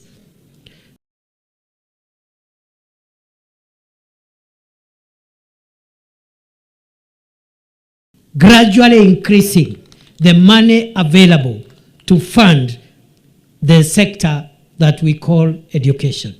Number 2, we had in our manifesto and our engagement with teachers, unions, and stakeholders identified that there was a gap of 116,000 teachers.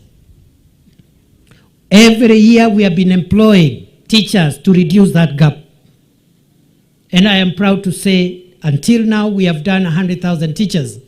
And after this budget for next month, we are going to add another 20,000 teachers to bring to a total of 120,000 teachers in 4 years. Every year, you people are old enough to know, before President Ruto assumed office, every year we were employing only 4,000 teachers, 5,000 teachers, 6,000 teachers at most. We've been employing many more teachers, and now we are 120, 100, and we are going to 120 in 4 or 5 years. And we want to make sure that a child finds a teacher in school. And these are both primary school, secondary school teachers. I know there are a few things remaining, and I'll talk about them because you have already made the requests on what we need to do on those who have been, some of those who have already been hired. We have built 23,000 classrooms. We have built 1,600 laboratories. We have employed 3,300 tutors for technical vocation and the TTI space for tertiary education. We have made reforms for TVET, tertiary education, which has given us a huge leap in enrollment of our children who are doing TVET education. Again, you can check the facts. In 2022, we had 297,000 students enrolled in all the TVET institutions in Kenya. That number has increased over the years. Today, it is 718,000 because we found there are more students in university than in tertiary institutions. Yet, it should be the other way around. We should have more students in tertiary institutions and less numbers in the university. That is the education pyramid in terms of, because the needs, the services that this country needs, the middle level colleges are the ones who generate most of the workforce. So the enrollment has increased at TVET from 297,000 students in 2022 to 718,000 today. We have also employed 3,300 tutors. We have also done some fine-tuning of the CBE, the competence-based education, a bit of fine-tuning here and there, because there were so many questions in 2022 that were not answered, and we are continuing that process. The process is not over. We also found a policy which was called delocalization policy, which had interfered largely with families, family unity, family harmony, and that process we have reversed it. We may have still teachers who are serving away, but we said that teachers should be able to serve in an environment that is as close to their homes as possible. We have also done a few other things, but let me just mention so that I finish that point. We are now working on 2 issues, which is promotions. And when you came to State House, you heard the President's directive that we are going to review the career progression guidelines so that we compact the job groups so that you don't have to take a lot of time in one job group or so many steps along the way. And that process is ongoing. But also there's another commitment we made when you came to see the President in State House. And the directive was issued that we get money for promotions of teachers who had stuck without promotions for many years because of lack of money. In this budget, I confirm that we have factored in money for promotions. Initially, the target was 25,000 teachers. You informed the President the number was not enough, and the government now will be promoting 50,000 teachers. And some of these teachers, the last time they were promoted was 15, 10, 12 years ago. And therefore, we are doing everything possible to improve your welfare, terms and conditions of service, the number of teachers so that we reduce the workload for individual teachers. I know you still have issues that you want government to address. And that's my last point. And all the things you have raised 3 things, and all of them are legitimate. Those are legitimate requests coming from teachers. Number one, we need to improve on the packages that you're getting under the Universal Health Coverage Program, which is administered by SHA. We need to improve. I know the engagement is ongoing. Maybe from here, I'm going to request the minister to update me on where we are so that we expedite whatever issues that could be remaining can be resolved so that gradually we improve on the packages and perfect the issues around your medical insurance, because a teacher's health is very paramount. If a teacher is not sure of their health, they are not sure that they will be treated well and in a good hospital. When they fall sick, then you don't have a motivated teacher. Kuppet power. You also raised the issue of the autonomy of the junior secondary school. The fire, see fire. JSS in fire, see fire. So we have heard that you will require reforms to make sure that we have some kind of autonomy for that cadre of teachers who are teaching in our JSS. And we are going to discuss with the stakeholders, and I think the government is already seized of that matter. Even before it goes to Parliament, we will see what we can do even before the matter goes to Parliament, so that we instruct our teams in Parliament to convert the desire of the government and the desire of the JSS teachers into policy and law. Finally, you have mentioned about NEC payment. I have asked,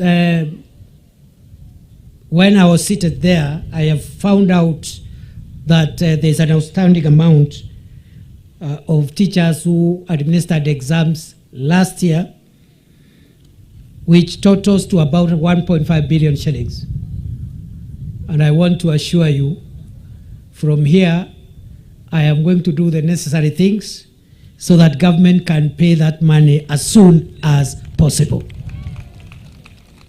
So, as you count your many allies who are helping you to follow up on your issues, I am part of that infrastructure. I'm going to make sure that we expedite and have that matter settled shortly. Just a little patience. We have heard you. We are going to act so that we don't have this conversation when we meet again. If fire, see fire.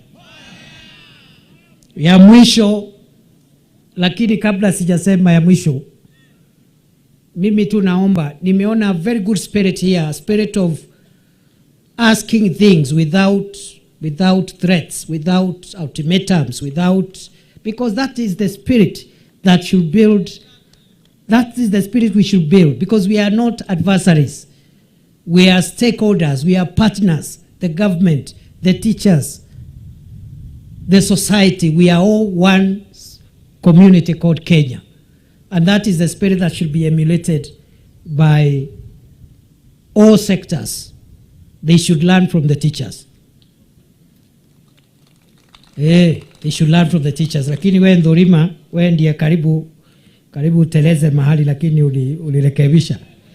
Sasa tukiingia kwa madhireti hiyo haisaidii, kwa sababu mambo ya siasa ni tofauti.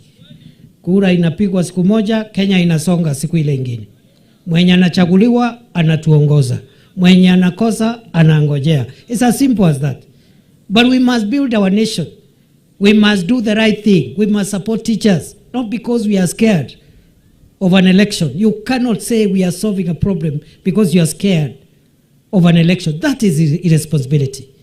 We will support teachers and fulfill those demands because the demands are legitimate, and we need to do them as a responsible government. Ama namna gani jameni?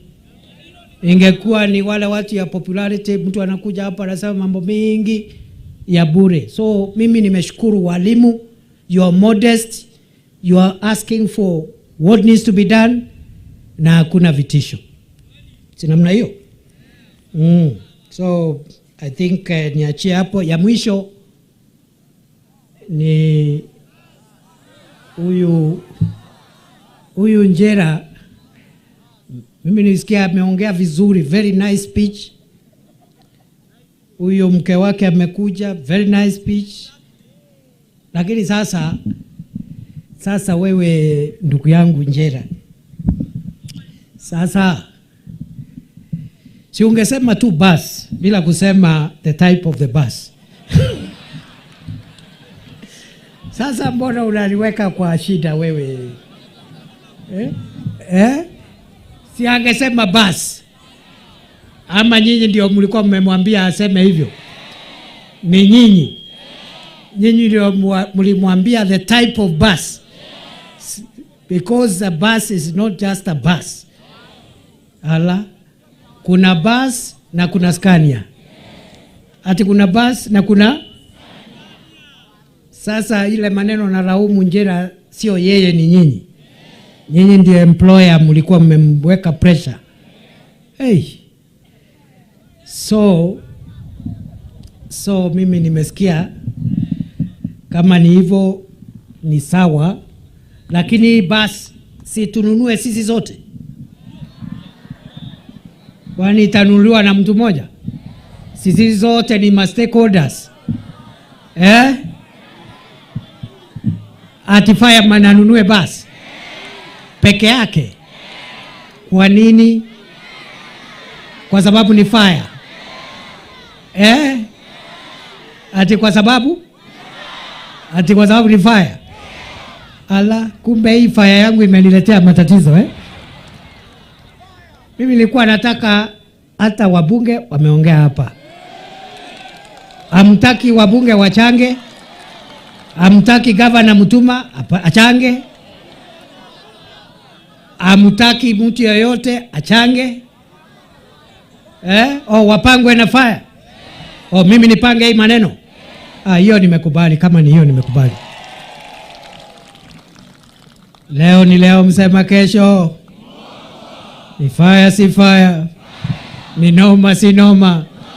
Ni Scania si Scania.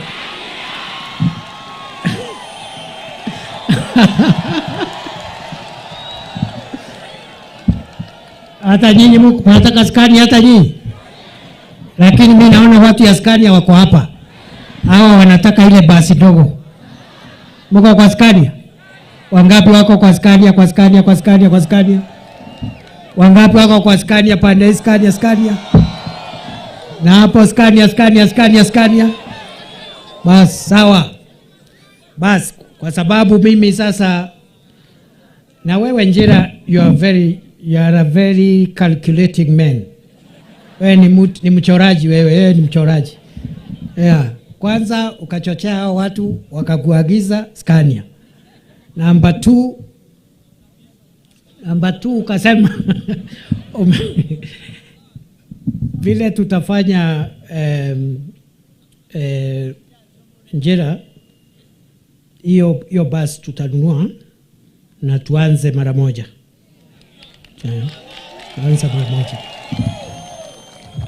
So enda utafute wale wanatengeneza bus, alafu from Monday tuanze kutengeneza.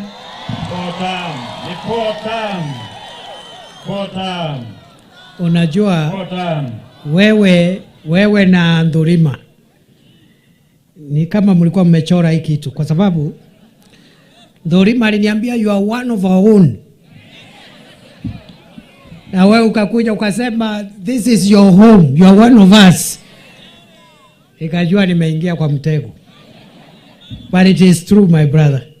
Yeah, so mimi nikiwa hapa Meru County, nikiwa hapa Tharaka Nithi County, nikiwa hapa, mimi hata kama ni deputy president, na mimi hata kama niko kazini, I normally say I'm working, but I'm working from home.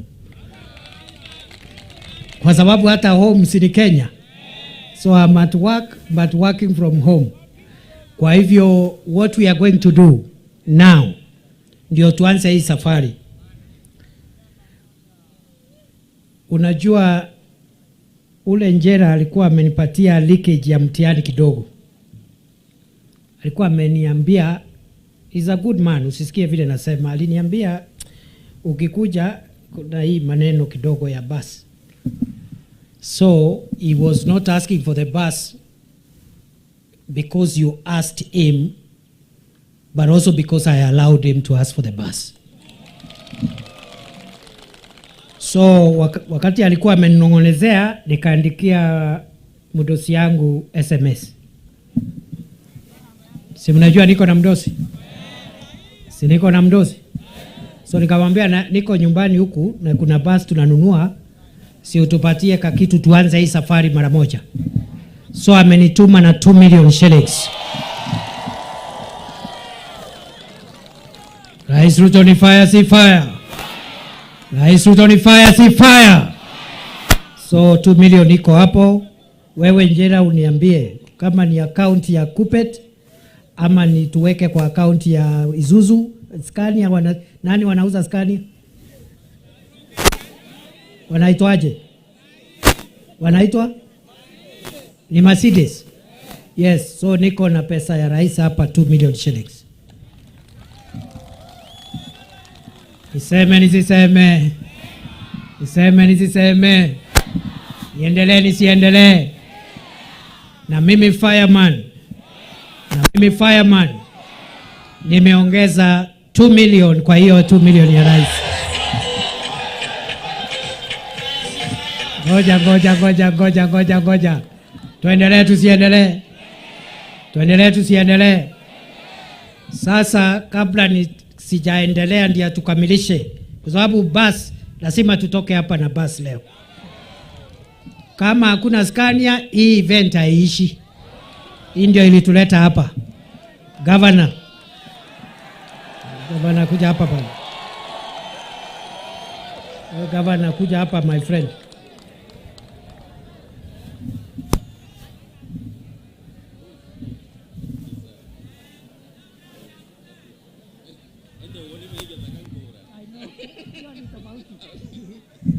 Aya, Governor riuga ni untu na kugura kithaka gatindikirie bus yani Scania, sio bus ni Scania. 500,000. Wapi wale wadosi wengine walikuwa wanaongea hapa, wadosi wengi? Kuna wadosi walikuwa na story hapa, wakuje. Hata wewe gitari mtu ya Kirinyaga. Everybody, wale wadosi, wale wakubwa waliongea hapa, kujeni hapa. Mulipe airtime. Wezi ongea na kwenda hivyo. Huyu anaitwa Mugambire Ndekere. 100,000. Ndurima ni fire si fire. 300,000. Huyu ni PS wetu wa cooperatives, PS Kilemia. 200,000. Ndurima niandikie hapo, niokote hii pesa hapa. Sitaki kutoka hapa. Niandikie hiyo list. 100,000. Mheshimiwa dada yangu Elizabeth Kailemia, women rep wetu, 100,000.